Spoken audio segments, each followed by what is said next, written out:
Olá, seja muito bem-vindo, seja muito bem-vinda a mais um vídeo. Meu nome é Jefferson Pedro da Costa, sou advogado e hoje vou tratar do tema Princípios do Direito Condominial. Primeiro de tudo, nós precisamos entender o que são princípios. Veja, todas as áreas do direito são ali pautadas em princípios e com o direito condominial não é diferente. Princípios dizem respeito à estrutura de um sistema, o alicerce do seu sistema, as balizas, o norte que devemos ter para interpretar uma determinada norma do direito. Veja, a importância que o direito condominial foi galgado de alguns tempos para cá, ganhando uma natureza própria, né? Há quem diga que ainda está vinculada a outras normas, e há quem entenda que o direito condominial é uma ciência autônoma. Passados esses esclarecimentos iniciais, vamos então entender quais são os princípios aplicáveis ao direito condominial.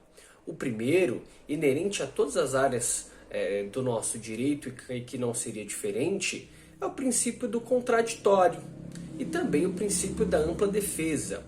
Veja, por que é tão importante aplicar este princípio ou estes princípios ao direito condominial? É muito comum que determinados condôminos não hajam conforme as regras determinadas por aquele condomínio e que, portanto, se vê em uma situação de sofrer uma penalidade, como uma multa, por exemplo. Agora, imagine só se este condômino não tiver a oportunidade de esclarecer, de se defender, de apresentar o seu contraditório contra aquela acusação que lhe está sendo imputada. Esta aplicação de sanção pode estar eivada de uma nulidade que não tem como convalescer. Pode não.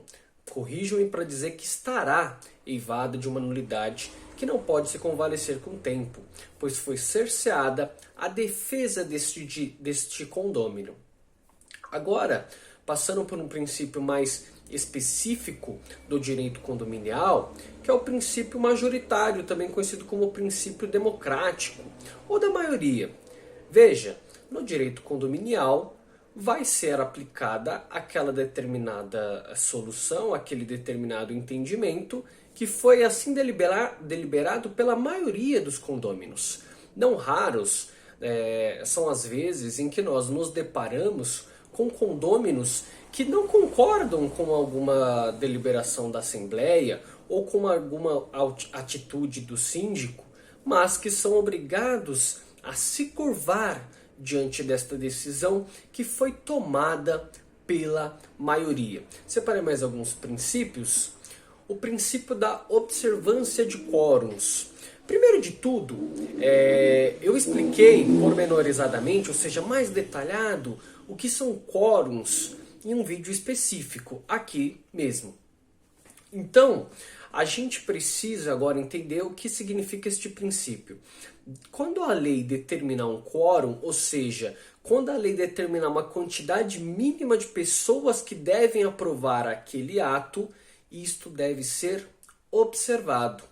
Imagine que a lei, ou o regimento, ou a convenção determine que para aprovar ali uma obra no respectivo condomínio, vai ser necessário a maioria absoluta dos condôminos, ou seja, o primeiro número inteiro após a metade, também conhecido como metade mais um, tem uma diferença técnica, mas vamos nos apegar nesse termo de metade mais um, vai decidir aquela determinada situação.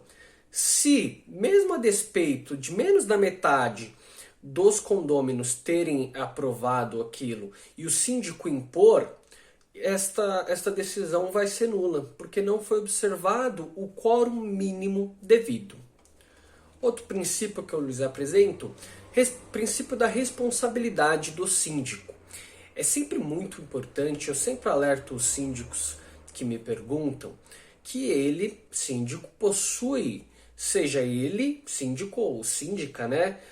Possui responsabilidade perante o condomínio, uma responsabilidade civil, criminal e administrativa.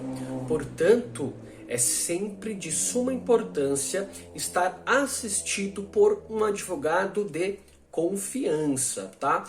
Para que não se corra eventuais riscos desnecessários. Por fim, eu apresento o princípio da solidariedade.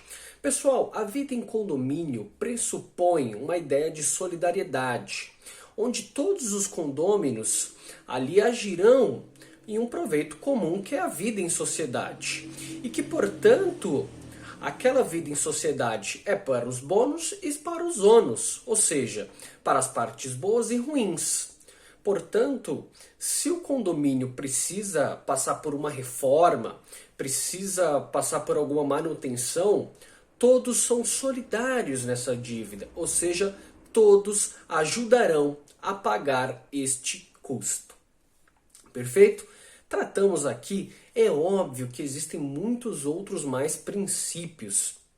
Nós tratamos aqui dos mais importantes e relevantes para o nosso dia a dia na atuação da esfera condominial. Eu peço a você que se ainda não se inscreveu em meu canal do YouTube, não me seguiu nas redes sociais, no meu Instagram, @prof.jeffersonpedro, no LinkedIn também, ficarei ali muito feliz em a gente ter essa rede de amizade. O meu muito obrigado, um forte abraço, até a próxima.